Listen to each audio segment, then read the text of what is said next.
Welcome to the New Life Stories channel. We hope you will have fun with us. Enjoy watching. She wanted new life? I gave her a new life as an unemployed ex-convict with a criminal record. I stood in the doorway of our kitchen, wiping grease from my knuckles with a rag that was arguably dirtier than my hands. Elena was pacing by the island, phone pressed to her ear, speaking in that rapid-fire, hushed tone she reserved for high-level strategy. She did not look up when I walked in. She never did anymore. To her, I was just part of the furniture, a stain she could not quite scrub out of her pristine corporate existence. The transfer needs to happen by Friday. Marcus, she hissed into the phone. Yes, the full amount. No, he does not suspect a thing. Yes, occupied with his little cars. She laughed then. It was a cold, sharp sound that cut through the humidity of the evening. I stopped wiping my hands. I knew that laugh. It was the sound of a bolt snapping off in an engine block, the sound of something expensive breaking irreparably. Elena finally hung up and turned to me, her face smoothing instantly into a mask of bored tolerance.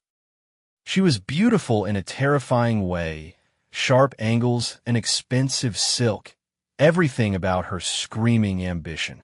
I looked down at my work boots, the oil stains on my jeans. We were different species now. Dinner in the fridge. Jack, she said, checking her manicure. I have to work late again. Big merger coming up. You would not understand the details. Another merger? I asked, keeping my voice flat. That's the third one this month. It is a volatile market. She dismissed me, grabbing her purse. I might stay at a hotel near the office. Do not wait up. She breezed past me, leaving a trail of Chanel No. 5 that barely masked the scent of deception. I waited until I heard her Mercedes pull out of the driveway before I moved. I did not go to the fridge. I went to her home office. For 18 years, I'd been a mechanic. People like Elena thought that meant I was simple. They thought because I worked with my hands, my brain was slow. They did not understand that an engine is a complex system of pressure, timing, and hidden failures. You learn to listen for the knock before the piston fires through the hood. And Elena had been knocking for months. I sat at her computer. She had not changed her password in 3 years. Our anniversary date, a day she probably did not even remember anymore. I logged into our joint savings account. The screen refreshed, and my stomach dropped through the floor. 0. Not just low. Empty. 15 years of savings, the money for the shop expansion, the emergency fund gone. I navigated to the transfer history. It was not just a withdrawal. It was a wire transfer to an offshore entity I'd never heard of. But that was not the worst part. I started digging deeper, my hands trembling slightly over the keyboard. I found folders on her desktop she thought were hidden. PDFs of incorporation documents. A flight itinerary for 2. One way to the Cayman Islands, departing this Saturday. And a draft of a letter. A Dear John letter, essentially, but written with the cold precision of a contract lawyer. She was not just leaving me. She was erasing me. I sat back in the expensive leather chair she bought with our money, the room spinning. I had a choice. I could call her right now, scream, threaten, beg her to explain.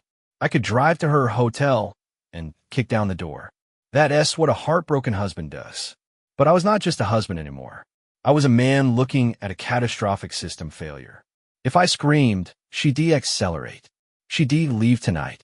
She'd disappear with the money, and I'd be left with nothing but a mortgage I could not pay and a broken heart. No, in my line of work, you do not hammer a strip screw. You apply pressure. You wait. You figure out why it's stripped in the first place. I reached into my pocket and pulled out a small, black USB drive. A keylogger I use for diagnostics at the shop. I plugged it into the back of her tower. If she wanted to play games with our life, I needed to see the whole board. I turned off the monitor, smoothed the rug where I'd walked, and went back to the kitchen to eat my cold dinner. I chewed without tasting. The choice was made. I was not going to save the marriage. I was going to dismantle the driver. The next 2 days were a blur of nausea and acting. Elena came and went, glowing with the anticipation of her new life. She treated me with a pitying kindness that was worse than her cruelty. She bought me a new set of wrenches, leaving them on the kitchen table with a note, "For your hobbies." It felt like a severance package. Meanwhile, the keylogger was singing. Every night, while she slept or pretended to sleep, I was in the garage, reviewing the data on my laptop. What I found turned my blood to ice. It was not just an affair. It was not just theft. It was a frame job. Wednesday night, I sat on a milk crate in the dark garage, the blue light of the screen illuminating the disaster. I was reading emails between Elena and Marcus, her boss, the CFO of the firm. "The shell company is active," Marcus wrote. G.M. Automotive Holdings.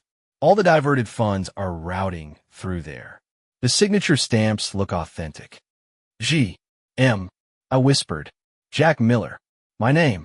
They were not just stealing our savings. They were embezzling millions from their own firm and funneling it through a fake company set up in my name, using my social security number, my signature. They were building a paper trail that led directly to my grease-stained doorstep. When they boarded that plane on Saturday, the internal audit at their firm would trigger.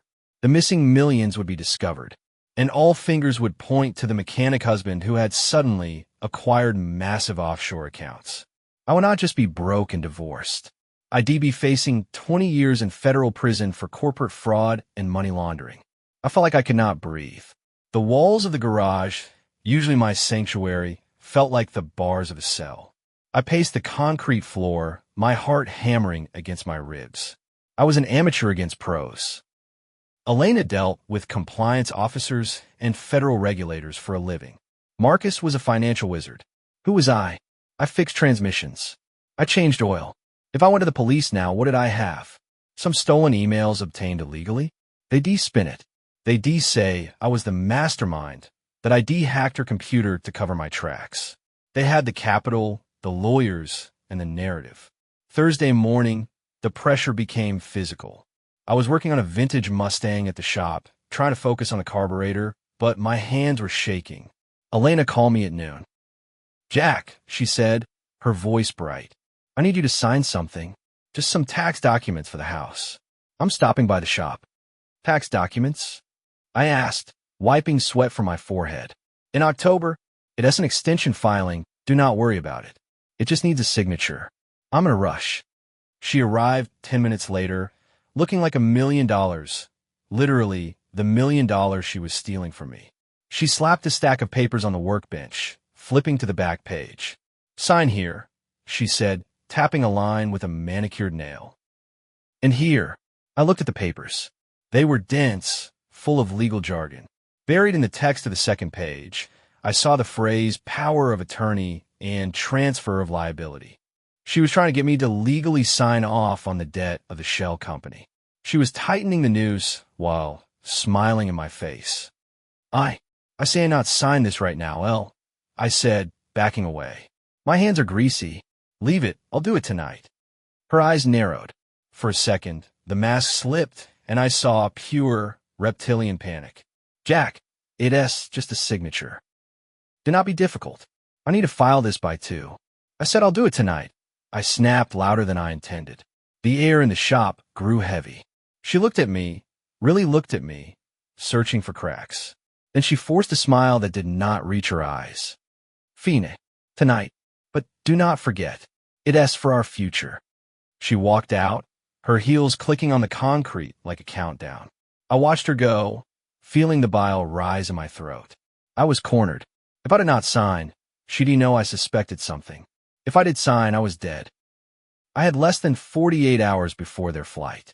I needed leverage. I needed a miracle. I went back to the computer in the office and pulled up the keylogger data again. I scrolled through Marcus's emails, looking for anything, a weakness, a mistake. These people were arrogant. Arrogant people make mistakes.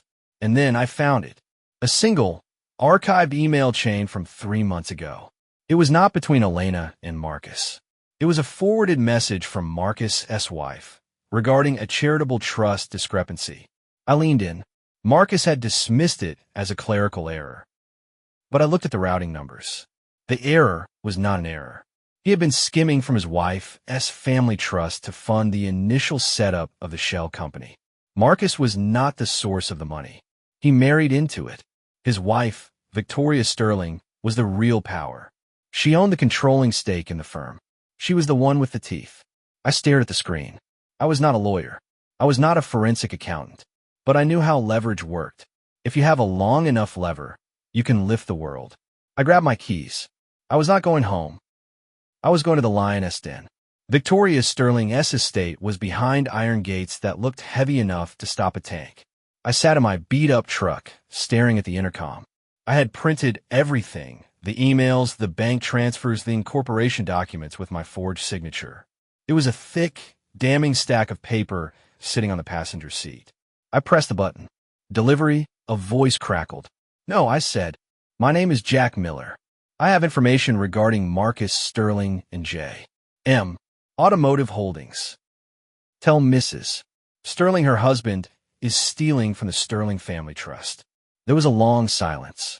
Then the gate clicked and began to swing open. I drove up the winding driveway, my pulse thudding in my ears. This was the Hail Mary. If Victoria wasn't on it, I was delivering myself to the executioner. If she was not, well, the enemy of my enemy is my friend. I was met at the door by a security guard who patted me down before leading me into a library that smelled of old paper and money. Victoria Sterling stood by the fireplace. She was older than Marcus, steel gray hair cut short, wearing a suit that cost more than my shop. She looked formidable. "You have 5 minutes, Mr. Miller," she said, not offering a seat. "If you re-wasting my time, I'll have you arrested for trespassing." "Your husband and my wife are sleeping together," I said. I did not sugarcoat it. "They are embezzling millions from your firm. They are setting up a shell company in my name to take the fall. They leave for the Caymans on Saturday." Victoria's expression did not flicker. "Adultery is boring, Mr. Miller. And embezzlement is a serious accusation. Do you have proof?" I walked over and placed the stack of papers on the mahogany table. Page 1 is the incorporation of J.M. Automotive. Page 3 is the transfer history from your husband's trust access. Page 10 is their flight itinerary. She looked at the papers, then at me. She picked up the stack. For 10 minutes, the only sound in the room was the rustling of paper and the ticking of a grandfather clock. I watched her read. I saw the moment the realization hit her. Her jaw tightened, just a fraction. A vein in her temple pulsed. She was not sad. She was furious. It was a cold, quiet fury, the kind that burns down cities. She looked up. "He used my mother's trust," she said softly. "The idiot used my mother's trust." "He thinks I'm a patsy," I said, "because I fix cars. He thinks I'm stupid." Victoria looked me up and down. "And what do you want, Mr. Miller? Money? Silence?" "I want out," I said. "I want my name cleared. I want my savings back. And I want them to pay." Victoria walked to the window, looking out over her grounds. "If we go to the police now, the scandal will tank the company's stock. My board will panic. The assets they've stolen might be frozen in a way we see not recover quickly. So we let them go." I asked, stepping forward. "No," she turned, and a terrifying smile touched her lips. "We let them think they won, until the very last second. They want me to sign a liability transfer tonight," I said. "Sign it," she commanded. "What?" "Sign it. But sign it incorrectly. Miss a middle initial. Use a slightly different variation of your signature. Make it contestable in court later, but passable for them now. Give them the confidence to initiate the final transfer. And then, the final transfer of the firm's liquidity happens on Friday afternoon, during the board meeting where Marcus expects to be named CEO," she said. "He thinks he is transferring the bonus funds to the Cayman account. But I control the bank's back-end security protocols. I can flag the transaction." "Flag it. Redirect it," she corrected. "We let them initiate the crime. We let them put their fingerprints on the button. And instead of the money going to the Cayman account, it will route directly to a holding account controlled by the FBI's Financial Crimes Division. I have a contact. Here. You want to entrap them. I want to destroy them," Victoria said. "Marcus signed a prenup. If he cheats, he gets nothing. If he commits a felony against the company, he goes to prison. I want both." She walked over and extended a hand. Her grip was iron. "Go home, Jack. Sign the papers. Play the role of the dumb mechanic one last time. Tomorrow, bring your best suit. You re-coming to the board meeting. Why? Because, she said, her eyes gleaming, you deserve to watch. Friday morning was suffocating. Elena was vibrating with nervous energy. She kissed me on the cheek before she left, a Judas kiss. I'll be late tonight, she said. Celebration dinner with the team. Do not wait up. Have a good day, Elena, I said. Make it count. She did not catch the double meaning. She was too busy thinking about the sand and the millions. I spent the morning pacing.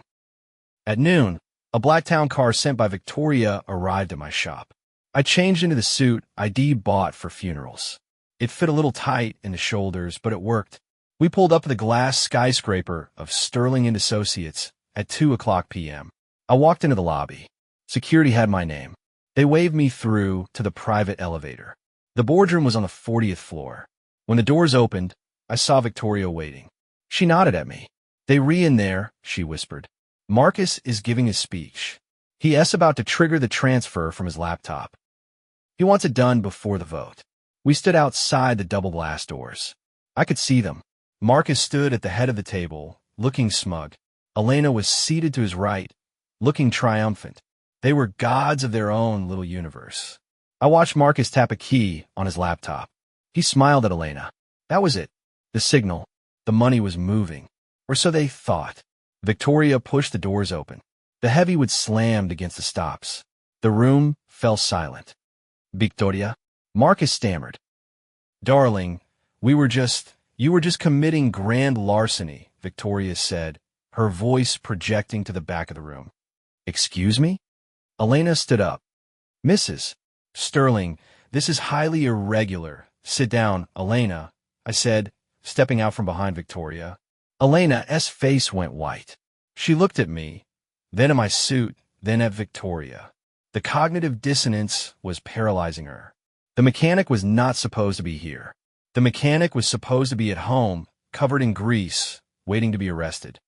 Jack, she whispered, what are you doing? Fixing the leak, I said. 2 men in windbreakers entered the room behind us. FBI. Marcus Sterling, Elena Miller, the lead agent announced. Please step away from the computers. This is insane, Marcus shouted, his face turning red. I am a CFO. I am authorizing a legitimate transfer to a subsidiary. To J.M. Automotive Holdings? Victoria asked, holding up a file. The shell company legally registered to my husband's trust fund. Thanks to a correction I filed this morning based on Mr. Miller's evidence. Elena looked at Marcus. You used his trust fund? You used my husband. Marcus screamed back, the facade cracking instantly. The transfer you just initiated did not go to the islands. Marcus, Victoria said smoothly. It went to a federal holding account. You just wired proof of your intent to defraud investors directly to the United States government. The agents moved in. I watched as they pulled Elena's arms behind her back. She was not fighting. She was in shock. She looked at me, her eyes wide, pleading. Jack, she gasped. Jack, tell them. Tell them it's a mistake. I did this for us. I was going to surprise you. The audacity was breathtaking. I walked up to her. The agents paused, letting me have my moment. You were going to surprise me with 20 years in prison. Elena, I said softly. You stole our savings. You stole my identity. You thought I was too stupid to notice. I can fix this, she stammered, tears ruining her perfect makeup. We can fix this. Some things cannot be buffed out, I said. This is a total write-off. I nodded to the agents. They marched them out. The entire board of directors watched in stunned silence as the golden boy and his mistress were paraded past the glass walls, handcuffs gleaming under the fluorescent lights. I stood by the window, looking down at the city. My savings were gone, yes. But Victoria had assured me that as a whistleblower and victim of identity theft, I would be first in line for restitution from Marcus's personal assets. I did get my money back, with interest. Victoria walked up beside me. Are you okay, Jack?